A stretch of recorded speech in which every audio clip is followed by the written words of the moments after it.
Should I write memoir or autobiographical fiction? I sometimes get asked this question, and I have to confess that my reaction is firm. There is a clear difference, a chasm really, between the choice to write memoir and the choice to write autobiographical fiction. While a writer may have chosen to write one or the other, the writer does not have a choice to call one, Jean, by the name of the other. The writer owes it to the reader to be clear, crystal clear. Welcome to the Memoir Network's Better Memoir Writing Masterclasses. For those of you who do not know me, I am Denis Ledoux. I'm a writer, a teacher, and the founder of the Memoir Network. I'm so pleased that you have joined me today for this class. This masterclass is brought to you by the Memoir Network's coaching services. A writing coach offers you just-in-time solutions, be it encouraging you to persevere, providing you technical guidance, teaching specific writing skills, prompting you to action, counseling you through writing blocks, and planning a writing schedule.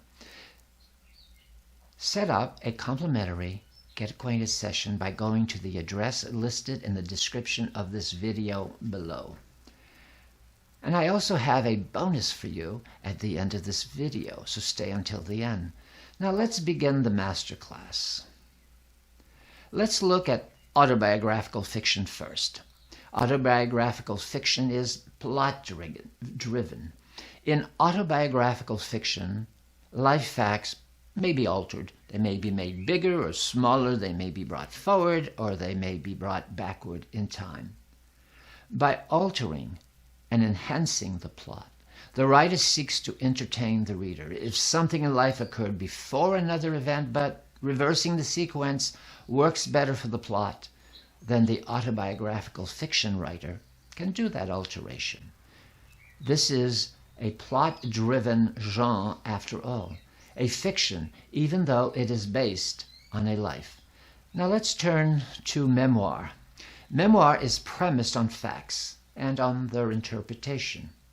While every memoir, and of course this includes autobiography, must be entertaining, the instruction or mentoring of the reader rather than his or her entertainment is primary. People read memoirs to learn to be better or happier or more contributory people. For instance, if I am the father of a son or a daughter who committed suicide, I might read a memoir about a son and father who committed the son committed suicide and the father has written a memoir. I would do so to learn how another parent faced and survived the same situation. I'm not interested in entertainment, although, of course, I do want to enjoy reading and I do not want to be bored. I expect the text to be the truth of the situation of having lost a child to suicide and not an imaginative fabrication, a fiction of how the author might have faced the situation.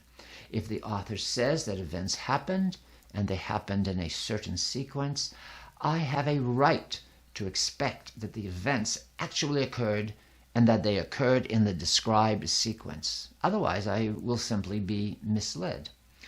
Now, I'd like to offer you a stunning example of false mentoring. This is the example of the diarist Anais Nin, who led her readers to believe that she was a single woman heroically pursuing the artist's life, struggling to make ends meet in Paris in the 1930s. Well, the fact was, she was married to a well-heeled man who bankrolled her life and permitted her to write without any need to consider where her rent or her food money would come from.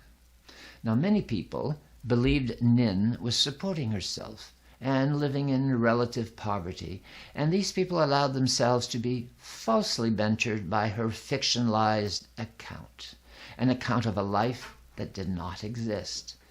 This is a case of how the choice between memoir or autobiographical fiction can make a huge difference to the reader. I am now reading a book which is a memoir, but which is focused on the unusual and the exotic in the life of the writer. Knowing we share some similar situations, I approached the memoir anticipating that I would learn how the author dealt with similar inputs as mine. What I found were a lot of anecdotes in the memoir that are unbelievable due to their precision of detail. Clearly, the author is intent on entertaining me. It almost feels like a beach read, so entertaining it is. My choice is a mistake as far as my needs are concerned. I don't feel I can trust this writer to mentor me, to show me the way through my life. Since I have other reasons other than mentoring to be reading this particular memoir, however, I will probably finish it. Recently, I did finish a piece of autobiographical fiction which I thought was a memoir. I was uncomfortable with the presentation. It too was just a bit too detailed. Here is an example of the sort of writing I am referring to. Quote, I turned my head to the left as aromas of my grandmother's stew, to which she had added too much allspice, wafted towards me. I looked out the stained glass window at the two brown birds on the green lawn chair. Beyond, the dog played on the patio, whose right side had missing tiles. End quote. Now, no 50-year-old remembers these details of decades ago, much less would a 6-year-old even have noticed them to begin with. The whole text smacks of fiction. I went on the internet to scout out any information to evaluate what was happening in this book. I learned, as I suspected, that I was dealing with autobiographical fiction, but it was being presented as a memoir. Well, here's my take. Like playing tennis, memoir writing, because it forces you to face the facts and to interpret them sometimes heroically, is like playing tennis with the net up. That's the way I like doing it. It is much more difficult, in my estimation, than autobiographical fiction, and because it forces the writer to deal with the difficulties of a life, it is perhaps more satisfying. Well, at least it is for me. Autobiographical fiction, on the other hand, allows the writer to lower the net every once in a while, perhaps when the writing gets difficult. Autobiographical fiction has sometimes seemed to me like cheating, like taking the easy way out. Writing about your life as fiction, well, that can be fine. It is a choice after all, but you owe it to the reader to present it as fiction and not as memoir. There is an implicit contract between the memoir writer and the memoir reader that what is written down is a fact. It is the truth, to the best of the writer's ability and memory.